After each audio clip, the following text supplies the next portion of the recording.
आज हम पढ़ेंगे अरस्तु के राज्यों का वर्गीकरण या अरस्तु के संविधान का वर्गीकरण। अरस्तु ने अपनी रचना द पॉलिटिक्स के तीसरे भाग में संविधानों का वर्गीकरण किया है।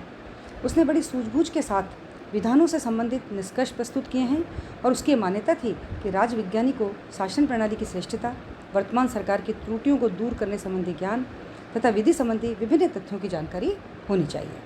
संविधान वर्गीकरण के पीछे उसका उद्देश्य यह भी था कि उन संविधानों के आधार पर उन कारणों का अध्ययन किया जाए जो अच्छे और बुरे शासन की स्थापना करते हैं। किसी भी राजनीतिक व्यवस्था का आधार अर्थात उसका स्वरूप राजतंत्र, कुलीन तंत्र एवं जनतंत्र ये सभी विधान द्वारा ही निश्चित किए जाते हैं। अरस्तु द्वारा किया गया संविधानों का वर्गीकरण उसके वैज्ञानिक दृष्टिकोण का परिचायक है। अरस्तु के अनुसार शासनारूढ़ नागरिक जनसमूह ही संविधान है, अर्थात जीवन का ढंग या सामाजिक सदाचार की रीति एवं राजनीतिक पदों को प्रदान करने की विधि को हम संविधान कह सकते हैं।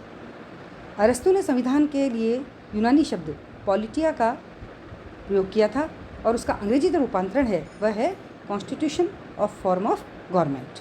अतः संविधान की परिभाषा सामान्य रूप से राज्य के शासन व्यवस्था के पदों, विशेष रूप से संप्रभु पद के संगठन के रूप में की जा सकती है। अरस्तु की संविधान संबंधी विचारों से संविधान का वर्गीकरण करना सरल हो जाता है। अरस्तु राज्य, सरकार एवं संविधान में कोई न अंतर करते हुए उन्हें एक ही मानता है।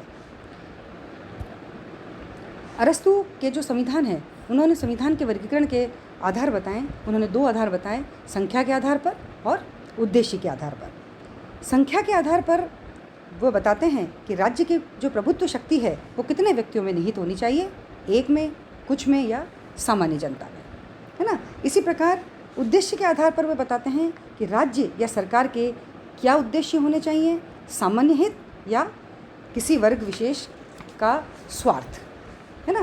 तो संविधान के स्वरूप के बारे में भी उन्होंने बताया। संख्या के आधार उन्होंने दो बताए ना, और कि उद्देश्य के आधार पर ही अरस्तु ने शासन के शुद्ध तथा अशुद्ध या विकृत रूप बताए हैं। शुद्ध स्वरूप में संख्या के आधार पर चाहे एक व्यक्ति, कुछ व्यक्ति या अनेक व्यक्ति हों, सामान्य हितों को ध्यान में रखकर वे शासन करते हों, जैसे राजतंत्र, कुलीन तंत्र और प्रजातंत्र या बहुतंत्र। अशुद्ध या विकृत रूप में शासन करने वाले व्यक्तियों की संख्या एक व्यक्ति, कुछ व्यक्ति या अनेक व्यक्ति हो सकते हैं, परंतु ये व्यक्तिगत स्वार्थों की पूर्ति के लिए राज्य शक्ति का प्रयोग करते हैं, जिन्हें अरस्तु निरंकुश तंत्र, अल्पतंत्र और भीड़ तंत्र, है ना, लोकतंत्र को वो भीड़ तंत्र की संख्या देता है। यहाँ अरस्तु ने शुद्ध और अशुद्ध अर्थात विकृत संविधानों या राज्यों के भेद को स्पष्ट करते हुए लिखा है कि वे संविधान जो पूर्ण न्याय की दृष्टि से सामान्य हित का ध्यान रखते हैं शुद्ध संविधान है, तथा वे संविधान जो केवल शासकों के व्यक्तिगत हितों का ध्यान रखते हैं उन्हें हम विकृत या अशुद्ध संविधान कहते हैं। तो अरस्तु के द्वारा जो संविधान के विशुद्ध तथा विकृत रूप के अनुसार राज्य, सरकार तथा संविधानों का वर्गीकरण उन्होंने बताया।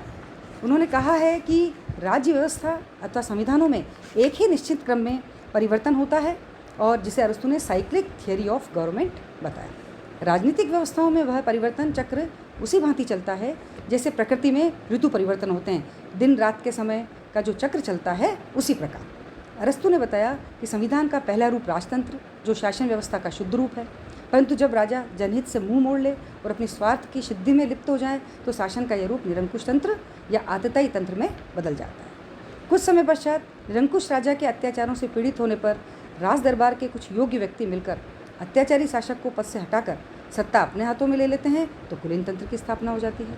परंतु कुछ समय के बाद जनहित में शासन करने के बाद कुलीन लोग भी अपनी स्वार्थ सिद्धि में लगकर गुटबाजी में लिप्त होकर जनहितों पर कुठाघात करने लगते हैं तो वह कुलीन तंत्र जो अपनी प्रारंभिक अवस्था में शासन का शुद्ध रूप हुआ करता था गुट तंत्र में बदल जाता है और शासन का विकृत रूप हो जाता है और उसका पतन हो जाता है। तो गुट तंत्र के पतन हो जाने के कारण स्वरूप संयत प्रजातंत्र जो है, जो लोकतंत्र है, वह स्थापित होता है जो शासन व्यवस्था का शुद्ध रूप है।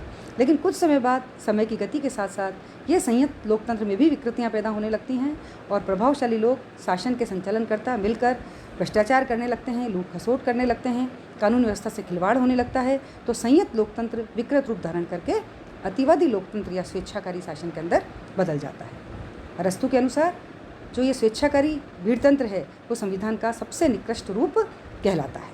इसके बाद संविधान अथवा राज्य व्यवस्था में पुनः परिवर्तन होता है और जो गुणी और वीर व्यक्ति अपनी सत्ता स्थापित करके कानून के अनुसार शासन संचालन करता है तो शासन के स्वरूप में वापस से क्या आ जाता है, राजतंत्र आ जाता है। इस तरह से शासन व्यवस्थाओं में परिवर्तन चक्र जो है वो फिर से प्रारंभ हो जाता है।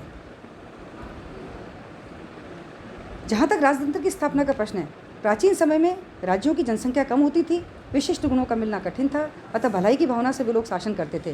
परंतु समय के बदलते समान गुणधर्म वाले कुछ अन्य लोगों ने संविधान निर्मित करके शासन करना प्रारंभ कर दिया और समय गुजरता रहा।